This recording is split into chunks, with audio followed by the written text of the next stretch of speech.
They banned my work truck without warning, so I bought the land under their only entrance. It started with a letter, not even a conversation, just a folded notice taped to my gate like I was some kind of problem to be managed. Commercial vehicles prohibited. Immediate compliance required. I stood there reading it twice, then a third time, trying to figure out how my truck, parked on my own property, was suddenly their concern. That truck wasn't just a vehicle. It was my livelihood. Tools in the back, ladder rack on top. Scratches earned from years of honest work. It paid my bills. It kept everything running. And now they wanted it gone. I ignored it at first. Figured it was just another empty HOA threat, until the second notice came. Then the third. Each one sharper than the last. Fines, penalties, legal. Language wrapped in fake politeness. So I went over there, walked straight into their neatly trimmed entrance, past the polished sign and the perfectly aligned hedges, and asked to speak to someone in charge. The president didn't even invite me to sit. He just looked at me like I didn't belong. "That truck lowers property values," he said flatly. I laughed once, short and dry. "It's on my land." He didn't blink. "Visible from ours." That's when I understood. This wasn't about rules. This was about control. I left without another word, but that night I started digging. Not in the ground,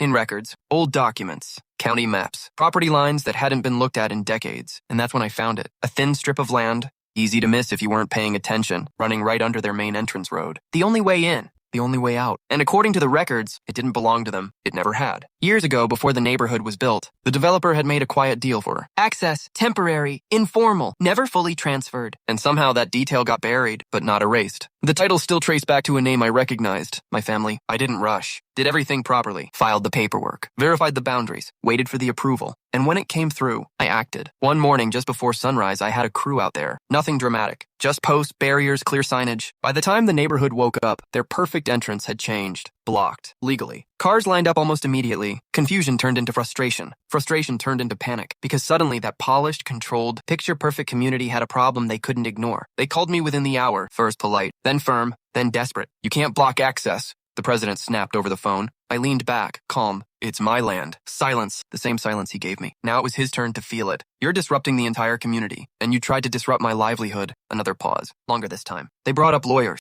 I brought up property records. They talked about rules. I talked about ownership. Days passed. Pressure built. Because every hour that entrance stayed blocked, their perfect system cracked a little more. Deliveries stopped. Guests turned away. Residents complained. Loudly. By the end of the week, their tone changed completely. No more demands. Just offers. Then negotiations. Then a final agreement. They dropped every fine. Put it in writing that my truck was no longer an issue. And paid for inconvenience. A lot more than they ever expected to. Only then did I remove the barrier. Reopen the entrance. Let everything go back to normal. Almost. Now every time I park my truck outside, no one says a word. No letters. No warnings. Just silence. Because sometimes people think they can control what they see. Until they realize they don't control the ground they're standing on.